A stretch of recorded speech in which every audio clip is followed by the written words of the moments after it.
The moment that changed everything wasn't a speech. It wasn't a scandal. It wasn't even a headline. It was a look. A 3-second expression caught on camera during what was supposed to be a perfectly controlled royal appearance this week. Princess Leonor smiled, but her eyes didn't, and maybe that sounds dramatic. But if you've watched royal families long enough, you start realizing the real stories are almost never in the official statements. They're in the tiny moments nobody planned for. And according to several royal commentators right now, there's growing speculation that the Spanish palace has spent an unbelievable amount of money trying to stop one specific story from reaching the public. Not because it would destroy the monarchy overnight, but because it would completely change how people see Leonor's rise to the throne. And honestly, the deeper I went into this story, the less it started feeling like gossip. And the more it started feeling like a modern institution panicking behind the scenes.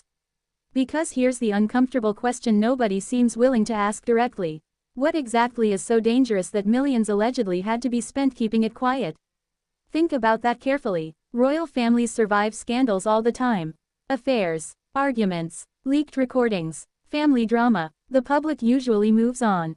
So when an institution reportedly goes into full containment mode financially, politically, and legally, it usually means the fear isn't embarrassment. The fear is loss of control. And I think that distinction matters more than people realize. Now before we go deeper into this, if you're new to Leonor's story, subscribe. I post every day.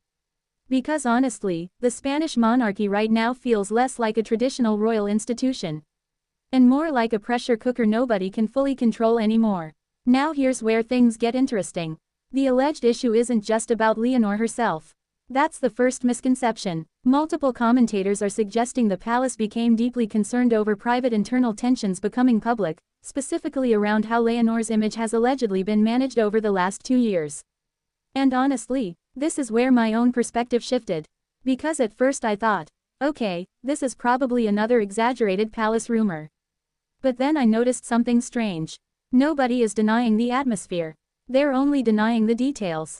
That's different. Very different. When institutions aggressively deny every part of a story, that's one thing. But when they avoid the center of the conversation entirely, that usually means there's at least some truth sitting underneath the noise. And suddenly this stops being about one leak. It becomes about why the palace seems so terrified of uncontrolled narratives in the first place. Now let me explain why this matters more in 2026 than it would have 10 years ago. Royal families used to control information through distance. They appeared occasionally, spoke carefully, stayed mysterious. That strategy worked in the television era. It does not work in the algorithm era. Now audiences analyze royals like internet personalities. Body language gets slowed down frame by frame. Expressions become TikTok theories. Silence becomes evidence. And honestly, I think some monarchies still haven't emotionally adapted to this new reality. Especially Spain. Because Leonor represents something dangerous for traditional royal systems. Authentic popularity, not institutional popularity. There's a difference. People don't seem interested in her just because she's the future queen. They're interested because she feels unexpectedly human. And institutions love symbolism, but they fear individuality. That's the contradiction at the center of this entire story. Now here's the rumor that keeps resurfacing. Apparently, advisors became increasingly nervous after Leonor's military appearances started outperforming expectations online. Not politically, emotionally. And if you think about it, that's actually huge. Because emotional influence is unpredictable. You can script ceremonies, you can script speeches, but you cannot fully script connection. That's why some analysts are comparing this moment to the early Diana years in Britain. Not because Leonor is identical to Diana.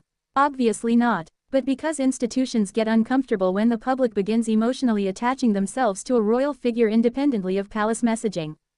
And honestly, you can already see it happening. People don't just watch Leonor anymore.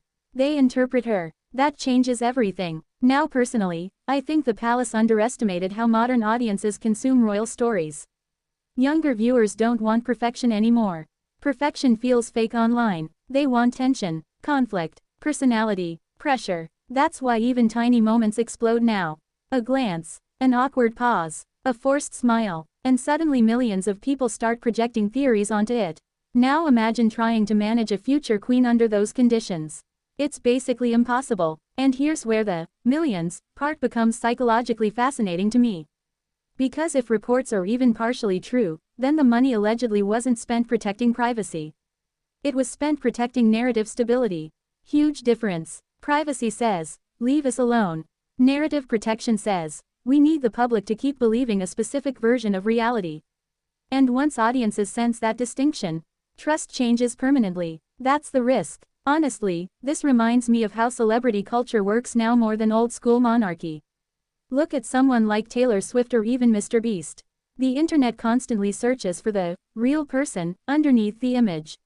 Royal families used to exist above that dynamic. Now they're trapped inside it. And Leonor may be the clearest example yet. Now let's talk about the timing, because timing in royal stories is never random. Why are these conversations intensifying now? Simple. Transition periods create vulnerability. Leonor is no longer being viewed as the child heir. She's entering the phase where people imagine her future reign emotionally and politically.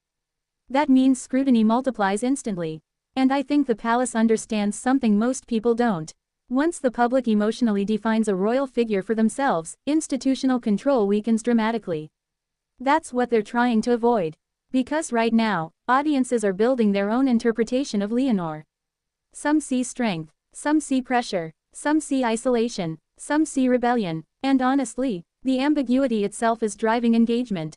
That's why this story refuses to disappear. Now here's my hot take that I genuinely believe. I don't think the palace's biggest fear is scandal. I think their biggest fear is unpredictability. Scandals can be managed. Unpredictable emotional connection cannot, especially online. And if you compare this to Prince William and Kate Middleton, the contrast becomes really interesting. The British royals learned, sometimes painfully, how to slowly integrate emotional openness into their public image. Spain still seems caught between old-world control and modern internet culture. It feels like watching a monarchy trying to negotiate with an audience that no longer accepts polished perfection as truth. And honestly, that's a losing battle in 2026. Now one detail keeps bothering me. If these rumors were completely meaningless, why does every discussion around them feel so carefully managed?